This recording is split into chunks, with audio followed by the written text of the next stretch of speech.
বছর জুড়ে আপনি যত ইলিশ থালি খান না কেন, পহেলা বৈশাখের ইলিশ থালি কিন্তু বরাবরই স্পেশাল হয়ে থাকে। পান্তা ভাতের সাথে এক টুকরা ভাজা ইলিশ, সাথে থাকে শুকনা মরিচ ভাজা ও এক ফালি পেঁয়াজ। এটাই হলো আমাদের বাঙালির ঐতিহ্য পহেলা বৈশাখের ইলিশ থালি। তাই আজকে আমি আপনাদেরকে পহেলা বৈশাখ স্পেশাল ইলিশ থালি রেসিপি শেয়ার করব। আশা করছি আপনাদের সকলের কাছে অনেক বেশি ভালো লাগবে। আর সকল বন্ধুদের জানাই আমার তরফ থেকে পহেলা বৈশাখের অনেক অনেক শুভেচ্ছা, অভিনন্দন ও ভালোবাসা। পান্তা ভাতের সাথে ইলিশ, এই ট্রেডিশনালটা বাঙালি জাতি যুগ যুগ ধরেই পালন করে আসছে। পহেলা বৈশাখে পান্তা ভাতের সাথে ইলিশ না হলে কিন্তু বাঙালিদের একেবারেই চলে না। তো ইলিশ থালি করার জন্য এখানে বড় সাইজের একটা ইলিশ নিয়েছি। ইলিশ মাছটা বরাবরই যেমন দেখতে সুন্দর হয়, মাশাল্লাহ খেতেও অনেক মজার হয় এবং মাশাল্লাহ দামটাও কিন্তু অনেক বেশি হয়। তো বড় সাইজের একটা ইলিশ মাছ নিয়েছি। আর এই ইলিশ মাছটা এখন উপর থেকে আইসটা ছাড়িয়ে নেব। ইলিশের আইস ছাড়ানো অনেকের কাছে ঝামেলার মনে হয়, তাদের জন্য একটা সহজ টেকনিক আজকে শেয়ার করব। এইভাবে কাঁটা চামচ দিয়ে যদি ইলিশ মাছটা হালকা যখন একটু শক্ত থাকে, বরফের ভিতরে থাকলে দেখবেন ইলিশ মাছটা শক্ত ভাব থাকে, তখন যদি যে কোনো চা চামচ বা কাঁটা চামচ দিয়ে এভাবে ইলিশ মাছের গায়ে প্রেস করেন, দেখবেন খুব সহজেই কিন্তু আইসগুলো ছেড়ে আসবে। এতে করে অল্প সময়ে কিন্তু কোনো ঝামেলা ছাড়াই আপনি ইলিশ মাছের আইসটা পরিষ্কার করে নিতে পারবেন। তো আমি খুব সহজেই এভাবে ইলিশ মাছের আইসগুলো পরিষ্কার করি। আর এই ইলিশ মাছটার আইস পরিষ্কার করে আমি কেটে ধুয়ে নিয়ে চলে আসলাম। এই যে দেখুন কত সুন্দরভাবে ইলিশ মাছটা আইস পরিষ্কার করে ধুয়ে কেটে নিয়ে এসেছি। পহেলা বৈশাখে ইলিশের সাইজটা কিন্তু একটু বড়ই রাখলে খেতে বেশি ভালো লাগে। এখানে আমি ইলিশটা কিন্তু বড় সাইজ করে কেটে নিয়েছি। ইলিশটা ম্যারিনেশন করব খুব বেশি উপকরণ দিয়ে নয়, কারণ ইলিশে খুব বেশি মশলা লাগে না। যত বেশি মশলা দেবেন ইলিশের স্বাদটা কিন্তু ততই চলে যাবে।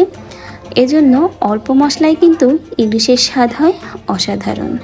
জাতীয় মাছ বলে কথা, বেশি মশলা বা বেশি উপকরণেরই প্রয়োজন হয় না। তো 2 পিস ইলিশ মাছ আমি নিয়েছি।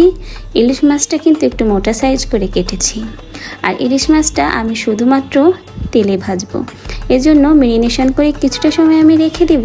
অন্য মাছ মেরিনেশনের জন্য যে সকল উপকরণ লাগে সে সকল উপকরণ তো নিবই না, খুব অল্প উপকরণ দিয়ে এই ইলিশ মাছটা আমি মেরিনেশন করব। হলুদ গুঁড়া, লবণ এবং শুকনা লাল মরিচের গুঁড়া, ব্যাস এটাই হলো ইলিশ মাছ মেরিনেশনের মশলা। এর থেকে বেশি কোনো মশলা ইলিশ মাছ মেরিনেশনে লাগে না। ভালো করে এখন মাছের এপিঠ ও পিঠ এই মশলাগুলোই মেখে নেব। মশলাটা মাখিয়ে আমি এখানে আধা ঘন্টার মতো একটু রেখে দিচ্ছি। আপনাদের হাতে সময় না থাকলে সাথে সাথে ভেজে নিতে পারেন, আবার একটু সময় থাকলে 10 থেকে 15 মিনিটের মতো ম্যারিনেশন করে রাখতে পারেন। মশলাটা মাছের এপিঠ ওপিঠ ভালো করে মাখিয়ে নিয়েছি। এখন কিছুটা সময় ম্যারিনেশন করে রাখবো। আর ইলিশ মাছ ভাজি করব রাঁধুনি সরিষার তেল দিয়ে।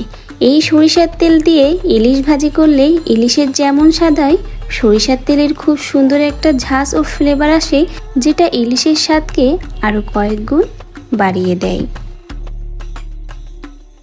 এখন ইলিশ ভাজি করার জন্য প্যানে আমি রাঁধুনি সরিষার তেল দিয়ে দিব। তেলটা কিন্তু আমি বেশি দিব না, কারণ ইলিশ থেকে অনেকই তেল বের হয়, সেজন্য অল্প পরিমাণ সরিষার তেল দিয়েছি। সরিষার তেলটা দিয়ে খুব ভালো করে একেবারে তাতিয়ে গরম করে নিতে হবে, তাহলে কিন্তু খুব সুন্দর একটা অ্যারোমা বের হবে সরিষার তেল থেকে। এভাবে ঝাঁঝিয়ে নিয়ে তারপরেই কিন্তু আপনারা ম্যারিনেশন করা ইলিশ মাছগুলো দিয়ে দিবেন। মাছগুলো যখন দিবেন তখন কিন্তু মিডিয়াম হিটে রেখে মাছটা ভাজবেন, তাহলে মাছের দুটো পিঠে খুব ভালো করে ভাজা হবে এবং ভেতর পর্যন্ত খুব ভালো করে ভাজা হবে। মাছটা অতিরিক্ত পুড়ে যাওয়ারও সম্ভাবনা নেই, আর খুব সুন্দর একটা স্বাদও হবে।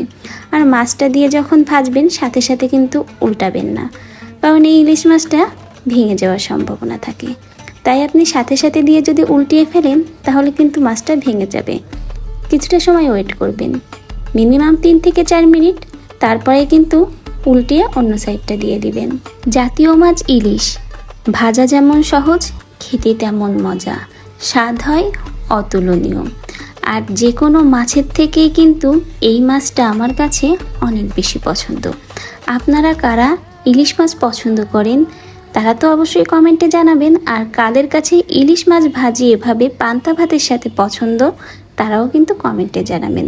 মাছের দুটো সাইডেই আমি কিছুটা সময় উল্টিয়ে পাল্টিয়ে ভালো করে ভেজে নিয়েছি। এর থেকে বেশি আর আমি ভাজবো না। এখন এর ভিতরে আমি দিব শুকনা মরিচ। শুকনা মরিচ একদম লাল লাল করে ভেজে নিব। আর এই শুকনা মরিচ ভাজা দিয়েই কিন্তু ইলিশ মাছ খেতে সবচেয়ে বেশি ভালো লাগে। ইলিশ মাছটা খুব বেশি কড়া আমি ভাজছি না, আপনারা চাইলে ভাজতে পারেন, কিন্তু আমার কাছে ইলিশ মাছ ভাজাটা ভেতরের দিক সফট থাকবে এবং বাইরের দিকে হালকা ভাজা হবে, এরকমই কিন্তু অনেক পছন্দ। তো আমার এখানে ইলিশ মাছ ভাজাটা কিন্তু হয়ে গেছে। ইলিশ ভাজিতে কিন্তু খুব বেশি তেল দেয়নি, তারপরেও দেখুন অনেক কিন্তু তেল বের হয়েছে। আর এই তেলটা দিয়ে কিন্তু আপনি খুব মজা করেই ভাতটা মেখে খেতে পারবেন। তো ইলিশ ভাজি হয়ে গেছে, আমি একে একে ইলিশ ভাজিগুলো তুলে নিচ্ছি। সাথে যে মরিচগুলো ভাজতে দিয়েছিলাম সেই মরিচগুলোও কিন্তু লাল লাল করে ভাজা হয়ে গেছে। মরিচগুলোও এখন আমি তুলে নিব। যুগ যুগ ধরেই কিন্তু পহেলা বৈশাখে এই পান্তা ভাতের চলটা আমাদের দেশে প্রচলিত হয়ে আসছে। আমাদের দেশসহ বিভিন্ন দেশে কিন্তু এই পান্তা ভাতের চলটা এখন চালু হয়েছে। আর এই পান্তা ভাতের সাথে ইলিশ মাছের স্বাদটা কিন্তু বাঙালি কখনোই ভুলতে পারবে না। যদিও ইলিশ মাছের প্রচুর দাম, তারপরেও কিন্তু আমরা বাঙালি চেষ্টা করি এই পান্তা ভাত দিয়ে ইলিশ মাছের ট্রেডিশনটা ধরে রাখার জন্য। দিয়েছি এখানে 1 পিস ইলিশ মাছ, 1 টুকরা পেঁয়াজ এবং সাথে দিয়েছি একটা শুকনা মরিচ ভাজা। ব্যাস রেডি হয়ে গেল বাঙালির ঐতিহ্যবাহী একটা খাবার, পহেলা বৈশাখের শ্রেষ্ঠ খাবার ইলিশ থালি। পান্তা ভাতে ইলিশ থালি, শুকনা মরিচ ভাজা, সাথে 1 ফালি পেঁয়াজ, একদম অমৃত স্বাদ। এই স্বাদের কোনো তুলনায় হয় না। বাঙালি এই খাবারটা অনেক বেশি পছন্দ করে। আমার কাছেও ইলিশের এই থালিটা অনেক বেশি পছন্দ। বলতে গেলে ইলিশের প্রত্যেকটা আইটেমই আমার অনেক বেশি পছন্দ। আসছে বৈশাখে আপনিও কিন্তু এভাবে ইলিশ থালিটা বাসায় তৈরি করে নিতে পারেন। কেমন লাগলো আপনাদের কাছে আমার আজকের এই পহেলা বৈশাখী স্পেশাল ইলিশ থালি রেসিপি অবশ্যই কিন্তু আমাকে কমেন্টে জানাবেন। আপনিও তৈরি করে নিন পহেলা বৈশাখী স্পেশাল ইলিশ থালি এবং উদযাপন করুন পরিবার এবং প্রিয় মানুষদের সাথে। আজকের ভিডিও থেকে এখানেই বিদায় নিচ্ছি। সবাই ভালো থাকবেন, সুস্থ থাকবেন, সবাই সবার পাশে থাকবেন। পহেলা বৈশাখের অনেক অনেক শুভেচ্ছা।